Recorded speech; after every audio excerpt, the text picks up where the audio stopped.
Welcome back to Local Edition. I'm Brad Pomerance. Glad you're with us. Our guest is Jeff Prang. He is Mayor Pro Tem of the City of West Hollywood. And when we drive through the major part of the city, it looks beautiful and developed. But the reality is, East West Hollywood has some challenges. And your city has used a tool called redevelopment to try to revitalize East West Hollywood. The problem is the California Supreme Court just eliminated redevelopment agencies. Right. What's your sense of that? Well, I think that the decision was both of the legislature, the governor, and to challenge redevelopment was both penny wise and pound foolish. The court decision makes it now almost impossible to retrieve some of the benefits that redevelopment agencies have provided. I mean, the irony is that we had a sense that the state could eliminate redevelopment agencies because they created it. But then part two of the decision focused on Prop 22, which passed in November 2010, a city effort to prevent state raids of local dollars. Well, the challenge that we had for years is every time the state budget was in jeopardy, they stuck their hands into the till of cities and counties. So cities tried to protect their own revenue streams.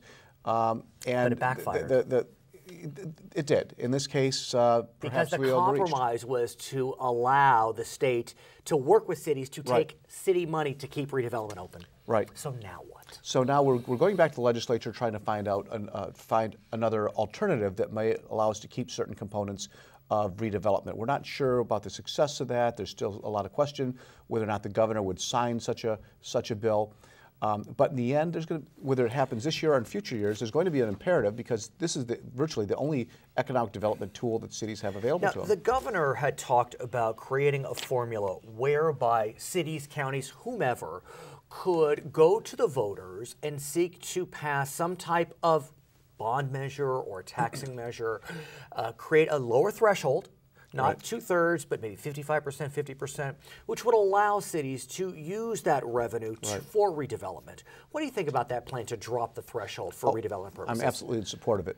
But you know how people can be about taxation in California. I mean, it would certainly pass in West Hollywood. Sure. It won't necessarily work in every other city. But if that's the solution, would you, as a member of the West Hollywood City Council, as a leader, you've been on the council for many years, go to your voters and say, look, we need to continue to revitalize East West Hollywood. We need to create some type of mechanism whereby we can keep our redevelopment agency alive. Yeah, I would absolutely do that, and the people in West Hollywood I think that would resonate with them because they can see the results of redevelopment.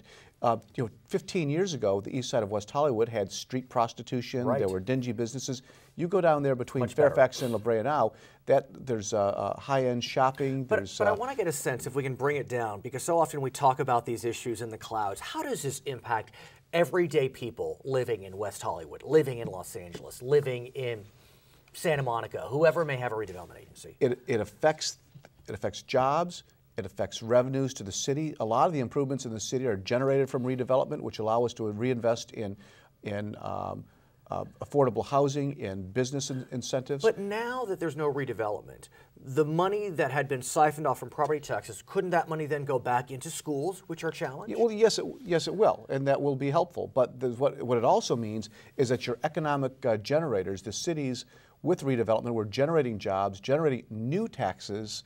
That won't happen anymore. We're basically level off at the level we're at today. I want to get a sense from you. I mean, you follow Sacramento, you know many of the players. Do you really believe we will see a compromise to keep redevelopment alive in time to prevent the dismantling of these agencies? I'm not optimistic. I know there's a lot of legislators who really are unhappy with the decision of the Supreme Court. They wanted to find a compromise.